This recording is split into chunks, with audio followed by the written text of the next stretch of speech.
କଣ ପଳେଇଲୁ ଆଉ କଣ ସେଠି ଭୋଜି ଖାଇବାକୁ ରହିଥାନ୍ତି ରେ ଶଳା ମାନେ ଏ ଶଳା ମଣ୍ଡପ ଯେମିତି ବନ୍ଧା ହେଇଛି ଦେଖିକି ମୋ ଆଖି ଟେରା ହେଇଗଲା ବେ ହଁ ଶଳା ଗୋଟେ ବର ଯାଉଛି ଗୋଟେ ବର ଆସୁଛି 8-10ଟା ମଣ୍ଡପ ବନ୍ଧା ହେଇଛି ବେ ଆଉ ଗୋଟେ କଥା ଦେଖିକି ମୁଁ ପୁରା ଟେରା ହେଇଗଲି ବେ କୋଉ କଥା ବେ ଆଗରୁ ଜାଣିଥିଲି ବରଯାତ୍ରୀ ମାନେ ନାଚନ୍ତି ହେଲେ ଏଇନେ ଶଳା ବର ବି ନାଚୁଛି ତା ସହିତ କନିଆ ବି ଶାଢ଼ୀ ଦେଖିକି ନାଚୁଛି ଆରେ ଭାଇ ଛୁଟ ଯାଇ କୋଉଠି ହେଲାଣି ହେଲା ସ୍ୱୟଂ ସହାୟକ ଗୋଷ୍ଠୀ ହେଲା ଦିନଠୁ ଆମ ଗାଁ ଗହଳି ମାଇକି ନା ସେଟା ମଙ୍ଗଳା ଓଷାରେ ଡିଜେ ବଜେଇକି ହନି ସିଙ୍ଗିତରେ ନାଚ ବେ ଆଉ ଗୋଟେ କଥା ଦେଖିକି ମୁଁ ଆଶ୍ଚର୍ଯ୍ୟ ହେଇଗଲି ବେ ଆଉ କୋଉ କଥା ବେ ବଡ ବଡ ବାବୁ ମାନେ କୋଟ ପ୍ୟାଣ୍ଟ ଟାଇ ପିନ୍ଧୁଛନ୍ତି ଶଳା ଦାମୀ ଗାଡି ଆଣିଛନ୍ତି ପତର ଧରିକି ମାଗି ଖାଉଛନ୍ତି ଏ ଶଳା ଇଏ ଭୁବନେଶ୍ୱରରେ ଏତେ ମାଗି ଖିଆ ଆରେ ଭାଇ ସେମାନେ ମାଗି ଖିଆ ନୁହନ୍ତି ଆଉ ଆଜିକାଲି ସିଷ୍ଟମଟା ସେୟା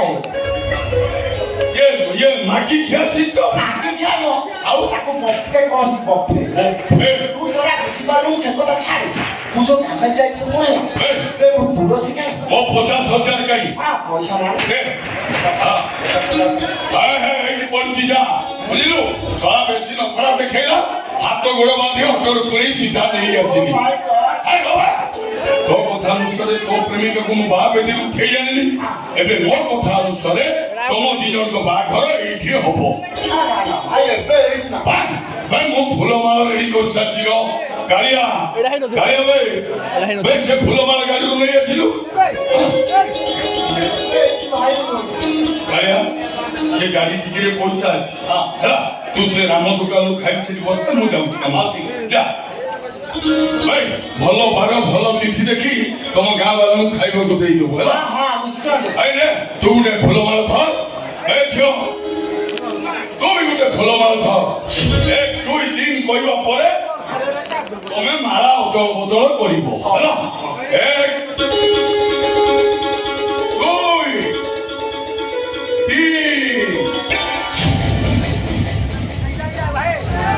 ରକ୍ତ ନାହିଁ କଣ ବେ ଇଏ କିଏ କିଏ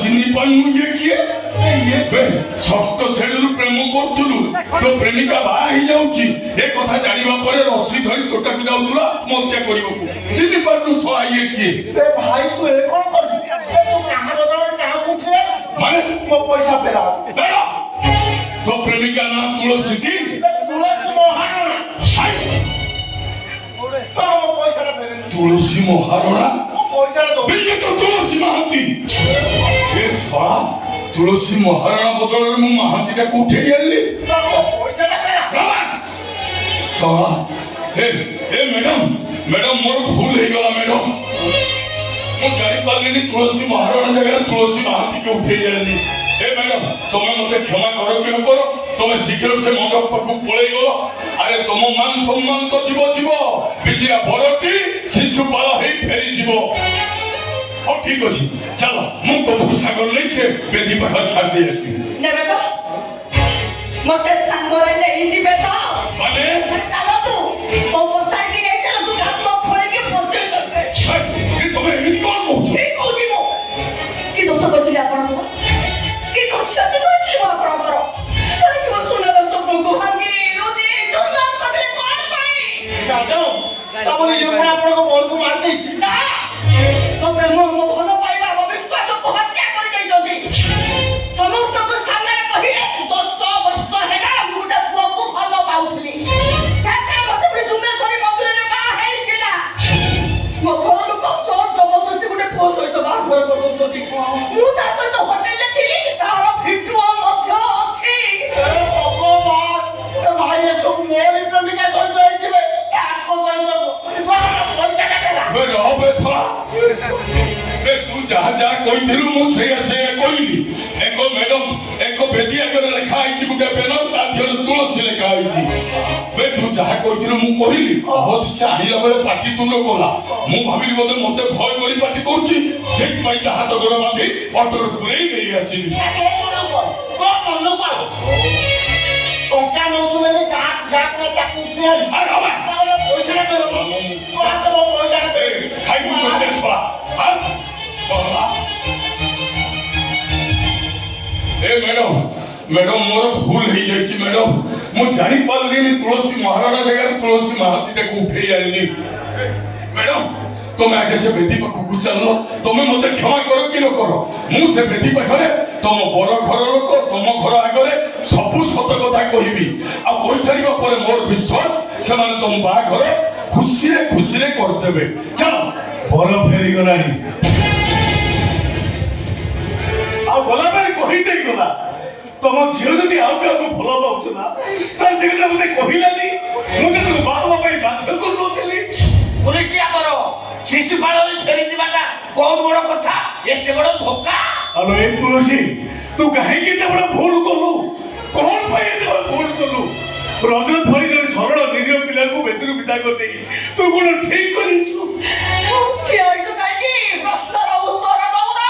ରତନା କାହା ପ୍ରଶ୍ନର ଉତ୍ତର ଦିଏନି। ଟଙ୍କା ନିଏ, ମଣିଷ ମାରେ, ଚୋରି କରେ, ଡକାୟତ କରେ। ସେମିତି 50,000 ଟଙ୍କା ନେଇଥିଲି ତୁଳସୀ ମହାରଣା ବୋଲି ଗୋଟେ ଝିଅକୁ ଉଠେଇ ଆଣିବା ପାଇଁ। ମୁଁ କିନ୍ତୁ ତୁଳସୀ ମହାରଣା ନୁହଁ, ତୁଳସୀ ମହାନ୍ତି। ମତ ଦିଶାରେ ମହାରଣାଟା ମହାନ୍ତି ହେଇଗଲା, ଏଥିପାଇଁ ଦାୟୀ ମୁଁ ନୁହଁ, ଦାୟୀ ହଉଛି ମତ। ମୋ ବର ଫେରିଗଲା, ମୋ ବାହାନତି ଭାଙ୍ଗିଗଲା, ଏଥିପାଇଁ କିଏ ଦାୟୀ? ମୋ ମାନ ସମାନ ନିଲାମ ହେଇଗଲା, ଏଥିପାଇଁ କିଏ ଦାୟୀ? ଗାଁ ପଡ଼ିଶା ବନ୍ଧୁବାନ୍ଧବ ସମସ୍ତେ ମତେ କହିଗଲେ ମୋ ଝିଅକୁ ମୁଁ କାଲି ସଂସ୍କାର ଶିଖେଇନି। ଅନେକ ପରପୁରୁଷଙ୍କ ସହିତ ସମ୍ପର୍କ ରଖି ଟଙ୍କା ଆଣି ମତେ କୁଆଡେ ପୋଷୁଥିଲେ। ଏ ନିନ୍ଦା ପାଇଁ କିଏ ଦାୟୀ? ଏସବୁ ପାଇଁ ସେ ଶଳା ପାଣ୍ଡିଆ ଦାୟୀ। ସୋନା କୁଆଡେ ସେ? ଏଥିପାଇଁ ତମେ ଦାୟୀ। ଶଳା ମୋ ଆଡକୁ ଆଙ୍ଗୁଠି ବଢଉଛ ବେ? ଏ ରତନା ଚୋରି କରେ, ଡକାୟତ କରେ, ମଣିଷ ମାରେ, ହେଲେ ନାରୀ କେସ୍ ବିଲକୁଲ ମନା। ଶଳା ମୋ ଆଡିକି ହାତ ବଢେଇ କଥାବାର୍ତ୍ତା କରୁଛୁ ତ ହାତକୁ ହାଣିକି ଆର ହାତରେ ଧରେଇ ଦେବି। তোর এতে সাহস? হ্যাঁ? ভুল করে প্রাশ্চিত নাই? ওইটি নালিয়াকে দেখাও তো শয়তান। নালি আখি দেখিଛୁ ম্যাডাম, ହେଲେ ସେ ଆଖି ଭିତରେ ଜଳୁଥିବା ନିଆଁକୁ ଦେଖିନୁ। নগরে কোন করবে? নগরে কোন করবে? শয়তান আমার ঈশ্বর পশু। হেই নটকি, ତୁ ଶାଳି ମୋ ଉପରକୁ ହାତ ଉଠେଇଲୁ। ମଲୁ ଶାଳି ତୁ।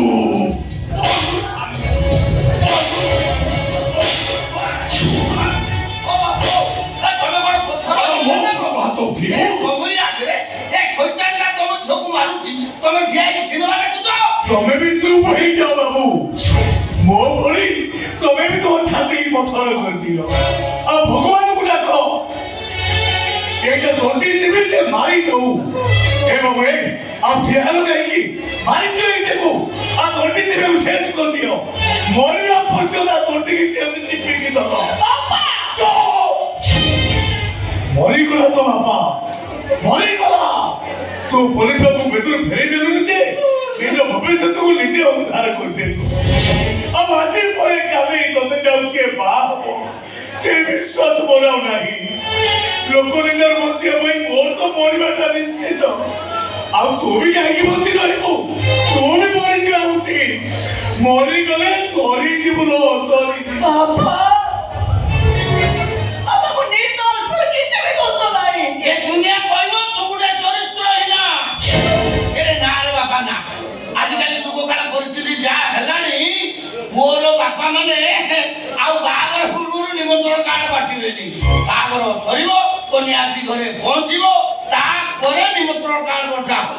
ତା ନହେଲେ ଏ ପ୍ରକାର ଯଦି ଝିଅ ହେଇଥିବ ବାହାଘରରୁ ଆଉ କାହା ହାତ ଧରି ପଳେଇବ। ଧନ୍ୟ ତ ବାପ ମା, ଧନ୍ୟ ତୁ ଝିଅ।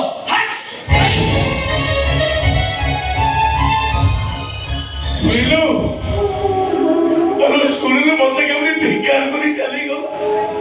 ମତେ କେମିତି ଧିକାର କରି କହିଲାନି ଯେ ମୋ ମୁହଁକୁ ଗୋଇଠେ, ମୋ ବାପ ପଡ଼ିଆକୁ 10 ଗୋଇଠା ମାରି ଚାଲିଗଲା। ଏଇଥିପାଇଁ ତତେ ଜନ୍ମ ଦେଇଥିଲି, ଏମିତି ଭାବରେ ବାହାର ଲୋକମାନଙ୍କ ଠାରୁ ଗୋଇଠା ମାର ଖାଇବାକୁ। বাবা তুমি সবু জানি শুনে শুনে চুপ রইব। কোন করিবি কইল? ওর কিছু দোষ নাই বাবা। আউ জনক ভুল ভাই মো কাকে শাস্তি পাইবি।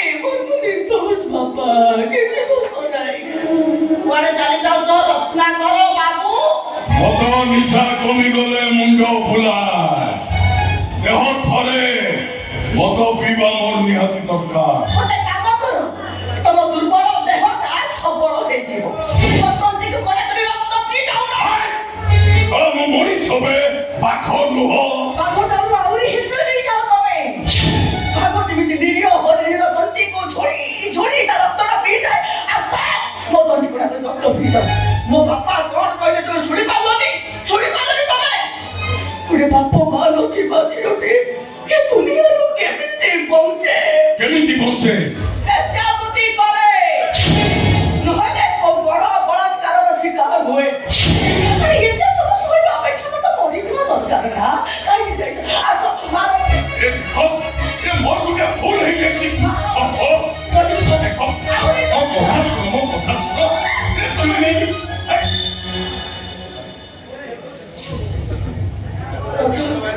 ପ୍ରେମିକକୁ ପ୍ରେମାବେଦନ କରିବା ପାଇଁ ଏ ଜାଗାଟା ଉଚିତ ନୁହେଁ ବୋଧେ ଦେଖିବାକୁ ଆସିଥିଲି କିଏ ସେ ପ୍ରେମିକ ମୋ ତୁଳସୀକୁ ଏତେ ମତୁଆଲା କରିପାରେ ଯେ ଯାହା ପାଇଁ ମୋ ଭରସା ବିଶ୍ୱାସକୁ ପଦରେ ଆଣି ବାହା ବେଦି ଛାଡ଼ି ଚାଲି ଯାଇପାରେ ତୁଳସୀ ତମକୁ ବିବାହ କରିବାକୁ ଆସିଥିବା ବରଟା ଶିଶୁପାଳ ହେଇ ମୁହଁ ଲୁଚେଇ ବୁଲୁଥିଲା ବେଳେ ତମେ କନ୍ୟା ବେଶରେ ଆଦରକୁ କେତେ ସୁନ୍ଦର ଭାବରେ କହିପାରୁଛ ଆସ ମତେ ଧର ଆହୁରି ଜୋରରେ ଭିଡ଼ି ଧର ଚମତ୍କାର ପୁଣି ତମ ବାପାଙ୍କ ଉପସ୍ଥିତିରେ ମାନିବାକୁ ପଡ଼ିବ ତମକୁ ଆଉ ତମ ବାପାଙ୍କୁ ତ ପୃଥିବୀର ସର୍ବଶ୍ରେଷ୍ଠ ବାପାର ପୁରସ୍କାର ଦେବା ଦରକାର ତମେ ତ ମଣ୍ଡପ ପାଖକୁ ପଳେଇଥାନ୍ତ ଏଇ ସମାଳ ମୁଁ ଆସୁଛି କୁଆଡ଼େ ଚାଲି ଯାଉଛ ତମ ପ୍ରିୟତମାକୁ ସାଥିରେ ନେଇଯାଅ ପ୍ରିୟତମା କିଏ ପ୍ରିୟତମା ଇଏ ଇଏ ମୋର କେହି ନୁହେଁ ମୁଁ ଯାହା କରିବା କଥା କରିସାରିଛି ଯାହା ପାଇବା କଥା ପାଇସାରିଛି କଣ ଗୋଟେ ଥରେ ମନେ ବୁଝିଗଲା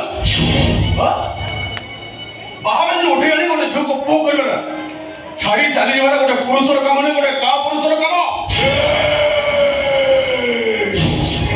ମୋ ନାଁ ରତ୍ନାକର ମୋ ଟିକିଲି ମତେ ରତନା ଡାକେ ଅଣ୍ଟାରେ ଭୁଜାଲି ଥିଲେ ମୁଁ ରତନା ଆଉ ହାତକୁ ଭୁଜାଲି ଆସିବା ପରେ ମୁଁ ରତ୍ନାକର ଚୋରି କରେ ଡକାୟତ କରେ ମଣିଷ ମାରେ ହେଲେ ନାରୀ କେସ୍ ବିଲକୁଲ ମନା ତୁ ଶଳା କଣ ମତେ ଆଙ୍ଗୁଳି ଦେଖେଇ କଥାବାର୍ତ୍ତା କରୁଛୁ ବେ ନାରୀ କଳଙ୍କ ମୋଠି ଲଗଉଛୁ ତୁଳସୀକୁ କଳଙ୍କିତ କରିଛୁ ତୁ ତାକୁ ଅସଦି ସଜାଇଛୁ ତୁ ବାହାବେଦିରୁ ଉଠେଇ ଆଣି ଦେହର ଭୋକ ମିଳେ ସାରିଲା ପରେ ଏବେ ତୁ ତାକୁ ରଖିବୁ କାହିଁକି ନା ତୁ ତା ଜୀବନକୁ ବର୍ବାଦ କରିଦେଇଛୁ ଏବେ ତୁ ତାର ଭରସା ହବୁ ମୋ ବାପ ଭଳିଆକୁ ତ ମାରିଛୁ ଆଉ ଏବେ ତାକୁ ବଞ୍ଚେଇବୁ ତା ଯଦି ମାରିଦେବୁ ସବୁଠାରୁ ବେଶୀ ଖୁସି ହେବି ମୁଁ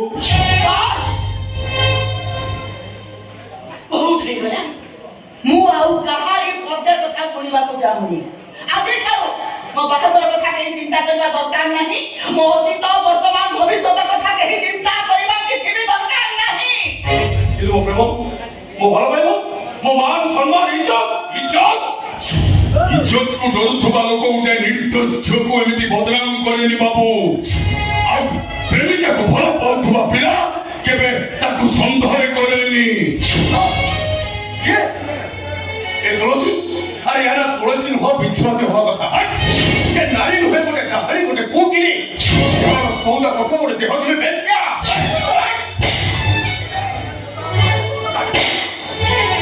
ବାପା କୋଉଟା ଭୁଲ କହୁଛନ୍ତି ସିଏ ରଞ୍ଜନ ଯାହା କହୁଛନ୍ତି ଏକଦମ ଠିକ କଥା କହୁଛନ୍ତି ତୁ ଗୋଟେ ଚରିତ୍ରହୀନ କହିଲ ହେ ତତେ ଆଉ କେହି ମିଳିଲେନି ଶେଷରେ ଗୁଣ୍ଡା ବଦମାସଟାକୁ ଛି ମୁଁ କେତେ ଥର କହିବି ମୁଁ ନିର୍ଦୋଷ ବୋଲି ତମେ ମାନେ କଣ କଲେ ମୁଁ କଣ କଲେ ତମେ ମାନେ ମତେ ବିଶ୍ୱାସ କରିବ ଆତ୍ମହତ୍ୟା କଲେ ତୁ ମରିଗଲେ ଆମେ ସମସ୍ତେ ଟିକେ ଶାନ୍ତିରେ ନିଶ୍ୱାସ ମାରି একদম রাইট তম পরে নারী মাটি পাই বছ প্রেমিকা বিশ্বস্ত হলে কেদার গোল করে কাহানি লেখ আর প্রেমিকা প্রতারিত হলে ঘরে তা বলবো ছেপ পকা যায় ছেপ মরিপারিব আত্মহত্যা করিপারিব তো তাহলে ମୁଁ ଜାଣିବି ତୁ ଯାହା କହୁଛୁ ସବୁ ସତ କଥା ହିଁ କହୁଛୁ আমার দেখবার তোমার সতীর্থ এই বাড়িও তোমার ରାଗ ଲୁହରେ ପରିଣତ ହେଇଛି। ଆଉ ତୋ ଶବକୁ ମଶାଣିକି ନେଲା ବେଳେ ମୁଁ ବଡ ପାଟିରେ କହିବି, ଦେଖରେ ଭାଇମାନେ ଦେଖ, ତମେ ପୁରା ସମସ୍ତେ କହୁଥିଲ ମୋ ଝିଅଟା ମୋର ଗୋଟେ ଚରିତ୍ରହୀନା, ହେଲେ ମୋ ଝିଅର କିଛି ବି ଦୋଷ ନଥିଲା। ଏଇ ଗୁଣ୍ଡା ବଦମାସଟା ମୋ ଝିଅକୁ ଜୋର କରି ଉଠେଇ ନେଇଯାଇଥିଲା। ମୁଁ ବି ମୋ ସାଙ୍ଗସାଥି ଭାଇ ବନ୍ଧୁ ସମସ୍ତଙ୍କୁ କହିଦେବି ମୋ ପ୍ରେମିକା ମରିଚିକା ନଥିଲା, ମୋ ପ୍ରେମ ପ୍ରତାରଣା ନଥିଲା। ରାଜତ ଭୁଲ କରି ଅନୁତାପ କରିବା, ମରିଗଲା ପରେ ପ୍ରଶଂସା କରିବାରେ କିଛି ଲାଭ ନଥାଏ। ମରିପାରିବୁ ମରିପାରିବୁ ତୁ, ମାରିଦେବି ତତେ। ହେଲେ ଲୋକମାନେ ଜାଣିବେ ମୋ ଝିଅଟା ଲୋକନିନ୍ଦା ବଞ୍ଚିବା ପାଇଁ ଆତ୍ମହତ୍ୟା କରିଥିଲା। ମରିଗଲା ଏଇଠି ବାଦେବି ଏବେ ଏ ବୁଢା ମରିଯିବାର ଶେଷ।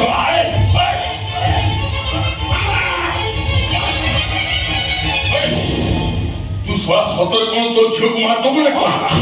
ଏଇ ଶଳା କଣ ସେଇଭଳି କଣ ହଉଛୁ ବେ? ଭଲରେ ଯିବୁ ନା ଛୋଟ ଖାଇବୁ ଶଳା? ଯା ତୁ, ଠିକ ଅଛି ଯାଉଛି।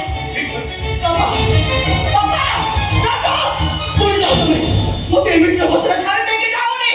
ମୋର ମରିବାକୁ ଟିକେ ବି ଡର ନାହିଁ। ଅବିଶ୍ୱାସ ତୁମର ଭାରି ଡର। ବାପା ରାଉତ, ଠିକ ଅଛି, ମୋ କଥା କି ଶୁଣିଲ ତ? ଦେଖ, ତମେ ମୋତେ ଶୁଣିବ। ମୁଁ ଏଇଠି କେମିତି ମରୁଛି, ଦେଖ କେମିତି।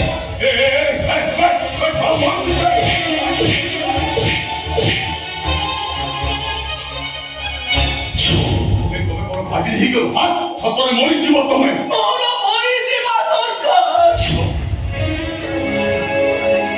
ଦେଖିଲ ତ, ଏ ସମୟଟା ମୋତେ ଗୋଟାଏ ମୁହୂର୍ତ୍ତରେ କେମିତି ଖଳନାୟିକା ସଜେଇଥିଲା। ଠିକ ସେଦିନ ଯେମିତି ଅହଲ୍ୟାଙ୍କୁ ଅଭିଶପ୍ତା ପାଷାଣୀ ହବାକୁ ପଡିଥିଲା। ଗୌତମ ଋଷିଙ୍କ ପରି ମୋ ବାପା ମୋତେ ଅଭିଶାପ ଦେଇକି ଚାଲିଗଲେ। ସେଇଟା ତ ବାପ ନୁହଁ, ସେଇଟା ଗୋଟେ କଂସେଇ। ନା ନା ନା, ମୋ ବାପାଙ୍କର କିଛି ଦୋଷ ନାହିଁ। ଦୁଃଖ ପରେ ମୋ ଭାଗ୍ୟରେ ଲେଖା ହେଇଛି। ବାବୁ, ମୁଁ 2 ମାସର ହେଇଥିଲି ମୋ ମା ମରିଗଲା। ମୋ ବାପା ମୋତେ ସାଙ୍ଗରେ ନେଇ କୁଲି କାମ କରିବାକୁ ଯାଆନ୍ତି। କୋଉ ରାସ୍ତା କୂଳରେ ଶୁଏଠି ସେ କାମ କରନ୍ତି ବାବୁ। ବେଳେ ବେଳେ ବୋତଲରେ ପାଣି ନଥାଏ, ମୁଁ କାନ୍ଦିନି ମୋ ବାପା ସେଇ ରାସ୍ତା କୂଳ ନାଳରୁ ମୋତେ ପାଣି ଆଣି ଦିଅନ୍ତି ଆଉ ସେ ପାଣିକୁ ମୁଁ କରି ପିଇଯାଏ ବାବୁ, ପିଇଯାଏ। ମହାନଥିବା ଝିଅଟି କେମିତି ବାପା ପାଖରେ ବଡ଼ ହୁଏ ସେ କଥା କେବଳ ମୁଁ ବୁଝିଛି ବାବୁ। ତୋ ବାପା ମୋର ସବୁ କିଛି ଥିଲେ ବାପୁ, ମା, ଭାଇ, ଭଉଣୀ। ସେ ଆଜି ମୋ ତଣ୍ଟି ଚିପିକି ମାରିଦେବାକୁ ବସିଥିଲେ। ଆରେ ସେଇଟା ବାପ ନୁହଁ, ସେଇଟା ଗୋଟେ କଂସେଇ ଶଳା ଝିଅକୁ ମାରିଦେବାକୁ ବସିଲା। କେତେ ଥର କହିବୁ ବାପାଙ୍କର କିଛି ଦୋଷ ନାହିଁ, ସେ ନିର୍ଦ୍ଦୋଷ। ଦୁଃଖ ମୋ ଭାଗ୍ୟରେ ଲେଖା ହେଇଛି ବାବୁ। ସୁଖ ସିନା ମୋ ସହିତ କଟି ପକେଇଛି, ଏତେ ଦୁଃଖ ତ ସବୁଦିନେ ଆସି ପହଞ୍ଚି ଯାଉଛି। ଆଜି କେମିତି ମୋର କରିଥାନ୍ତା? ସମସ୍ତେ ଚାଲିଗଲେ, ରଜ ଚାଲିଗଲେ, ମୋ ବାପା ଚାଲିଗଲେ। ରଜ ସେଇଟାକୁ ତ ପ୍ରେମିକ କହୁଛୁ? ସେଇଟା ପ୍ରେମିକ ନୁହଁ ଶଳା, ସେଇଟା ଗୋଟେ ପଥର। ଆମେ ହୃଦୟରୁ ଭଲ ପାଉଥିବା ଲୋକ କେବେ ତା ପ୍ରେମିକାକୁ ସନ୍ଦେହ କରେନି। ଆମେ ପ୍ରେମ ନିଶ୍ୱାସରେ ନୁହଁ ବିଶ୍ୱାସରେ ବଞ୍ଚେ। ଆରେ ଏଇଟା ତ ଗୋଟେ ସନ୍ଦେହୀ। ଆଉ ତମେ କଣ ମହାପୁରୁଷ? କଣ ଜାଣିଛ ତମେ ରଜତଙ୍କ ବିଷୟରେ? କଣ ଜାଣିଛ ତମେ? ସେ କିଏ, ତାଙ୍କ ଷ୍ଟାଟସ୍ କଣ, ସେ ମୋତେ କେତେ ଭଲ ପାଆନ୍ତି? ତତେ ଭଲ ପାଇନି ଲୋ, ତୋର ଏ ସୁନ୍ଦର ଦେହଟାକୁ ଭଲ ପାଏ। ହୃଦୟରୁ ଭଲ ପାଉଥିବା ପ୍ରେମିକ କେବେ ପ୍ରେମିକାକୁ ଅବିଶ୍ୱାସ କରେନି। ହୃଦୟରୁ ଭଲ ପାଉଥିଲେ ବୀରମଙ୍ଗଳ ଚିନ୍ତାମଣିକୁ। ଚିନ୍ତାମଣି ଗୋଟେ ବେଶ୍ୟା ଜାଣିବି, ରାତି ଅଧରେ ପ୍ରେମ ନିଶାରେ ନଦୀ ପାର ହେବା ପାଇଁ ଶବ ଉପରେ ବସି ନଦୀ ପାର ହେଇଥିଲେ ଆଉ ସାବଲାଞ୍ଚ ଧରି କାନ୍ଥ ଦେଇଥିଲେ। ତାକୁ ହିଁ କହନ୍ତି ପ୍ରେମିକ, ଯେ ପ୍ରେମିକାର ସବୁ ଭୁଲକୁ ଚନ୍ଦନ କରି ମଥାରେ ପିନ୍ଧି ଦିଏ। କିନ୍ତୁ ତମେ ବଦଳେଇ ଦେଇଛ ମୋ ଜୀବନ କାହାଣୀ। ମ୍ୟାଡାମ ତମେ ବଦଳେଇ ଦେଇଛ ମୋ ସବୁ କିଛି, ମୋ ବର୍ତ୍ତମାନ ଅତୀତ, ମୋ ଭବିଷ୍ୟତକୁ। ମ୍ୟାଡାମ ତମେ ତ ଗୋଟେ ଗୁଣ୍ଡା ବଦମାସ, ପଇସା ନେଇ ଝିଅ ବୋହୂ ମାନଙ୍କୁ କିଡନାପ କରୁଥିବା ଗୋଟାଏ ପଶୁ। କେବଳ ତୁମରି ପାଇଁ ମୋ ସୁନ୍ଦର ସ୍ୱପ୍ନ ଭାଗ୍ୟରୁ ଯେ ଚୋରମାର ହେଇଗଲା କେବଳ ତମରି ପାଇଁ। ଆରେ ସଳାଇ ଯେତେ ପ୍ରକାର ବୁଝେଇବାକୁ ଚାହିଁଲି ସେମାନେ କେହି ମୋ କଥା ବୁଝିବାକୁ ନାରାଜ। କେହି ମୋ କଥା ବୁଝିବାକୁ ନାରାଜ। ଆରେ ହଁ ଏମାନଙ୍କ କଥା ଭାବି ଆଉ କିଛି ଲାଭ ନାହିଁ। ସୁନ୍ଦରୀ ହେଇଛ, ଆଉ ଗୋଟେ କାହାକୁ ପଟେଇ ବାହା ହେଇ ପଡ, ଏମାନଙ୍କ କଥା ଭାବି କିଛି ଲାଭ ନାହିଁ। କିନ୍ତୁ ତମେ ଯୋଉ ଭୁଲ କରିଛ ତାର ଶାସ୍ତି ତ ତମକୁ ନିଶ୍ଚୟ ମିଳିବ। ମାନେ ମନ ଭାଙ୍ଗିଛ, ହୃଦୟ ଭାଙ୍ଗିଛ, ପସ୍ତେଇବ ତମେ, ଭୋଗିବ ତମେ, ଭୋଗିବ। ଏ ମ୍ୟାଡାମ ଏଇଟା କଳି ଯୁଗ। କଳି ଯୁଗରେ ଅଭିଶାପ ଗୁଡାକ ଭ୍ୟାଲୁଲେସ୍। ଆଉ ଏଠି ଦେବତା ମାନେ ପଥର, ଆଉ ଅପରାଧୀ ମାନେ ଏଠି ସକ୍ରିୟ। ନାରୀ ଆଖିର ଲୁହ ନିଆଁ ଠାରୁ ଆହୁରି ତତଲାରେ ପାପି। ସେ ନିଆଁକୁ ତୁ ନିଜ ଆଡକୁ ହାତ ଠାରି ଲାଗିଛୁ, ମନ ଭାଙ୍ଗିଛୁ, ମଣିଷର ସ୍ୱପ୍ନ ଭାଙ୍ଗିଛୁ। ଦିଟା ପବିତ୍ର ଆତ୍ମାର ଅଭିଶାପ ତତେ ଜାଳି ପୋଡ଼ି ଛାରଖାର କରିଦେବ। ଆଉ ତୁ ଯୋଉଦିନ ତୋ ନିଜ ଲୋକମାନଙ୍କୁ ହରେଇବୁ ସେଇଦିନ ଜାଣିବୁ ଏ କଳି ଯୁଗରେ ଅଭିଶାପ ବଞ୍ଚିଛି। ଖାଲି ଚଳ ଚଳ ହେଇ ଦେଖୁଛନ୍ତି। ଶୁଣ, ମୋ ବେଟି ଭାଙ୍ଗିଛୁ, ମୋ ମନ ଭାଙ୍ଗିଛୁ, ତୁ ବି ସେମିତି ଭାଙ୍ଗିଯିବୁ। ମୁଁ ଆଜି ଯେମିତି ଏକୁଟିଆ ହେଇଯାଇଛି ତୁ ବି ସେମିତି ମୋରି ପରି ଏକୁଟିଆ ହେଇଯିବୁ। ମୋ ଆଖିରୁ ଲୁହ ଝରୁଛି କିନ୍ତୁ ତୋ ଆଖିରୁ ଲହୁ ଝରିବ। କଥା କହିଲେ ଲହୁ, ଖାଦ୍ୟ ଖାଇଲେ ଲହୁ, ପାଟି ଖୋଲିଲେ ଲହୁ। ଚନ୍ଦ୍ରା ତୋ ପାଇଁ ଏତେ ପଡ଼ିଯିବ ଯେ ତୁ ଖାଲି ବିକଳରେ ଉପରକୁ ହାତ ଟେକି କହିବୁ, ହେ ଈଶ୍ୱର ମୋତେ ମୃତ୍ୟୁ ଦିଅ।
পাইছি অনেক লোহ ভিতরে মো হসর সন্ধান পাইছি অনেক দুঃখ ভিতরে মো কানর ঝুমকা রুনঝুন শব্দ করি ମତେ ସୁଖର ସଙ୍ଗୀତ ଶୁଣଉଛି ତମ ଅଭିଶାପ ମିଛ ନିଶ୍ଚୟ ଫେରିବ ମୋ ପ୍ରେମିକା ଆଉ ସେଇଥିପାଇଁ ରଖିଛି ଏ କାନର ଝୁମକା